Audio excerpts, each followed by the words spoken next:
So what is anxiety? And what are all the different kinds of anxiety that you can have? Let's talk about it.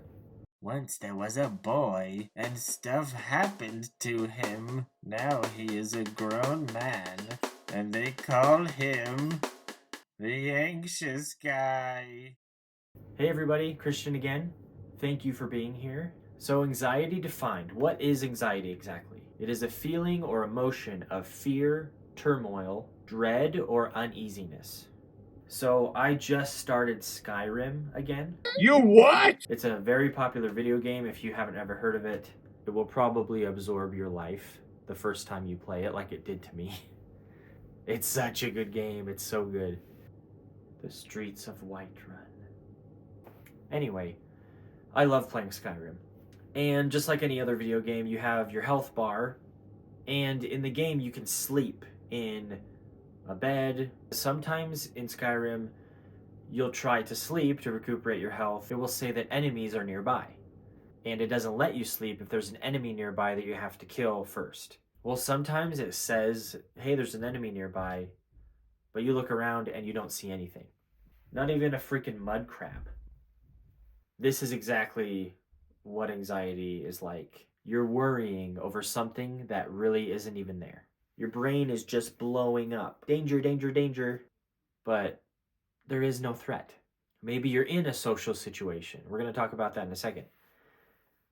And maybe you feel like people are judging you. Or maybe you're at home and you're waiting for a package to get delivered, and for some reason you're just nervous. You're just anxious because the delivery guy is going to show up at your door. And you start to feel the heartbeat. You start to feel the palpitations. You know what I mean? But nothing's going to hurt you.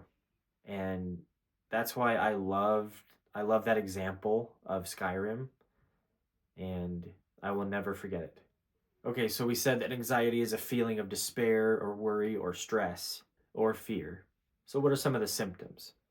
It's just a feeling of restlessness or a tense feeling, usually felt in the chest, like a tightness of the chest. Rapid heartbeat. Some people even sweat profusely when they're going through an anxious episode or experience. A lot of people even bite their nails. So let's talk about the 8 main types of anxiety, what they are, and also some symptoms specific to those types of anxiety. Okay, so first, I touched on it in my first video, generalized anxiety disorder. This is where you have an underlying level of anxiety about everyday things, just about every day. You could be worrying about school, family, work. It's a difficulty controlling all of your worries. And boy, can I identify with that. Fatigue, tension, trouble sleeping, feeling irritable or on edge. You feel like everywhere you go, all eyes are just on you. Even trembling or twitching. I have an eye twitch. Makes so much sense. Okay, the next one is panic attacks. So frequent and unexpected panic attacks that are characterized by a sudden wave of fear or discomfort. And the person feels like they're losing control because they are in some sort of danger, when in actuality, they're not. And the panic attacks can be very, very serious, very strong. Our third type of anxiety is social anxiety disorder. Another very common one, and another one that I actually do struggle with myself. This is an intense fear of any social situation. Could be a party, could be a wedding, could be a family gathering. It could be a sleepover with an anxious person and just 2 of their friends. Any social gathering. The main symptoms of social anxiety are fear of being judged, fear of acting in an embarrassing way, difficulty making friends, and like we talked about, rapid heart rate, sweating, or trembling. So let's talk about phobias coming in at number 4. A phobia is an irrational, persistent fear of an object, activity, or situation. We've all heard of people that have a phobia of spiders, phobia of the ocean. Those are a couple common ones, but it can really be anything. And symptoms for these people that struggle with this include hot flashes, shortness of breath, rapid heartbeat, hyperventilation, butterflies in their stomach, and even a choking sensation at its worst. Next, we have obsessive compulsive disorder, or OCD. And this is a condition where the person has unwanted recurring thoughts or urges, as well as repetitive behaviors. And these very thoughts and behaviors can actually be pretty time consuming and cause a lot of stress. People who struggle with OCD have obsessive thoughts that come in their mind, such as about people or things that scare them. They also have compulsions. Maybe it's just to knock on a door a few times when they go through any door. Like they just have to physically do something with their body every time they enter a certain situation. And next we have a big one, post traumatic stress disorder, or PTSD. This is a type of anxiety that can develop after a traumatic situation or event.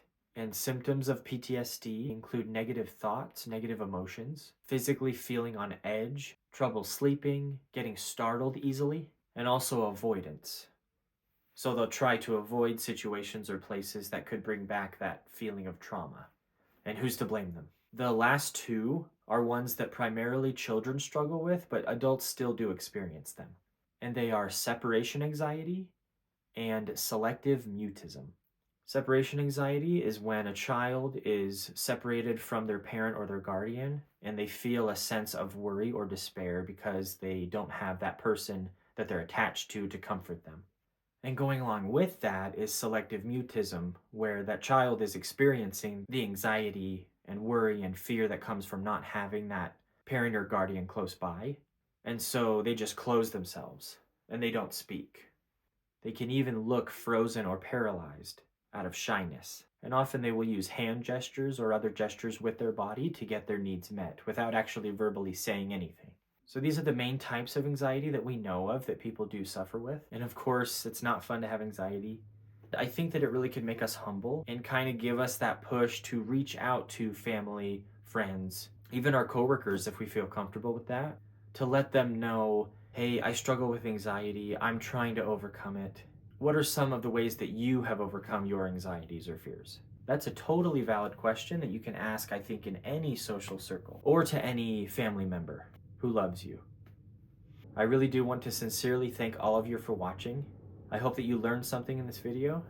Maybe it brought to your attention anxiety that you might have or that a family member or friend might have. There's nothing wrong with having anxiety. It's okay. We're gonna be just fine. We've got this. We can do it. You guys have a wonderful day, and I'll see you next time.